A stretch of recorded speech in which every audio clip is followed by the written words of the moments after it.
Assalamualaikum warahmatullahi wabarakatuh. Di sini saya akan menjelaskan secara singkat mata kuliah pengantar GIS dan LDD. Selanjutnya, ada dosen pengampu dari mata kuliah pengantar GIS dan LDD, yaitu Ibu Sri Rizky Artini, STM Engineering. Dengan NIP seperti yang ada di PPT, beliau mengajar di Politeknik Negeri Sriwijaya. Selanjutnya ada perkenalan diri saya. Perkenalkan, nama saya Putri Ramadina, berasal dari SMA Negeri 15 Palembang, dari kelas 4 JJE, Prodi D4 Perancangan Jalan dan Jembatan.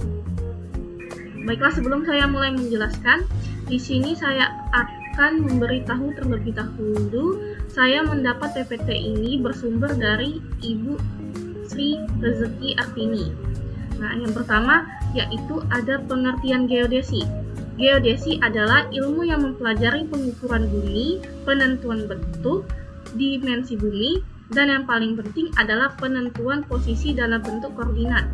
Geodesi surveying atau survei geodesi meliputi penentuan bentuk dan ukuran bumi, medan gravitasi, dan pembuatan jaring kontrol pemetaan. Dikembangkan ilmu astronomi dan penentuan posisi dengan satelit. Selanjutnya ada gambar bumi dengan satelit atau bumi yang dipantau dengan satelit. Terdapat berbagai macam satelit, salah satunya GPS atau Global Positioning System. Ada gambar kedua yaitu pesawat terbang. Pesawat terbang dilengkapi dengan GPS digunakan untuk menangkap sinyal satelit. Jadi, maskapai pesawat terbang dengan jalur masing-masing sesuai dengan yang ditangkap dari satelit. Di sini ada contoh satelit. Untuk pembuatan peta dengan daerah cangkupan luas, menggunakan cara scanning dari pesawat seperti gambar di sini. Ya, seberapa penting posisi? Posisi atau koordinat yang salah dapat menyebabkan kegagalan konstruksi fisik seperti jembatan atau jalan yang tidak presisi seperti di gambar sini.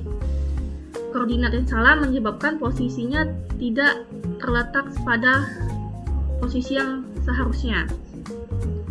Ya, selanjutnya ada posisi dan koordinat bumi. Yang pertama ada garis ekuator dan meridian. Dijelaskan bahwa garis ekuator membagi bumi menjadi bagian utara dan selatan. Yang kedua ada pengukuran posisi. Menekankan pada bagaimana kita menentukan posisi kita di bumi menggunakan koordinat X, Y, dan Z. Di gambar ini merupakan tampilan matematis dari bumi. Selanjutnya ada teknik pengambilan data dan pemetaan. Yang pertama ada fotogrametri. Teknik pembuatan peta menggunakan foto udara dari pesawat atau drone.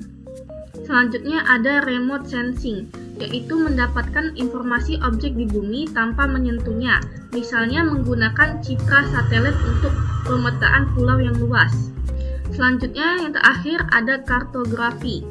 Seni dan ilmu pembuatan peta termasuk proses proyeksi dari bidang lengkung ke bidang datar. Lalu selanjutnya ada pengembangan peta.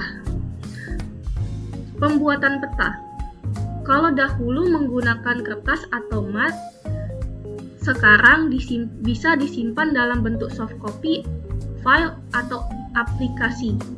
Selanjutnya ada peta. Peta adalah suatu gambaran bentuk permukaan bumi dalam bidang datar atau dua dimensi dengan skala dan proyeksi tertentu. Proyeksi peta. Ilmu yang mempelajari hubungan antara besaran-besaran di atas permukaan bumi atau di bidang lengkung dengan besaran-besaran di atas peta atau bidang datar untuk mereduksi distorsi menjadi minimum menggunakan rumus-rumus matematis tertentu. Selanjutnya ada model-model bumi. Yang pertama model fisik atau matematis. Dijelaskan perbedaan antara model bumi yang sebenarnya atau yang permukaannya tidak rata atau keriting dengan model yang disederhanakan untuk keperluan matematis. Yang kedua ada geoid, yaitu model bumi yang mempresentasikan bentuk bumi seandainya seluruh permukaan ditutupi oleh air atau bumi dikosongkan airnya. Yang ketiga ada elipsoid, yaitu model matematika bumi berbentuk bulat pepat yang lebih mudah digunakan untuk perhitungan rumus-rumus pemetaan. Yang terakhir ada datar. Model bumi yang melengkung tersebut harus dipaksakan menjadi bidang datar, yang mana proses ini akan selalu melewati beberapa fase transformasi referensi.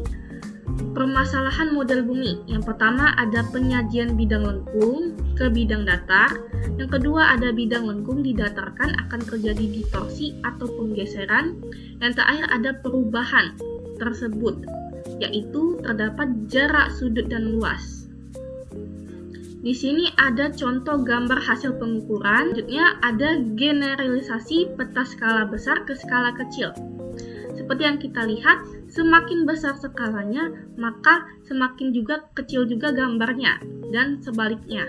Di sini terdapat contoh gambar peta yang lengkap. Ada judul atau jenis peta, ada lokasi, ada legendanya, ada metadata, ada absis atau koordinat, skala peta, dan yang lain-lain. Sekian video penjelasan singkat mengenai mata kuliah pengantar GIS dan LLD dari saya. Wassalamualaikum warahmatullahi wabarakatuh.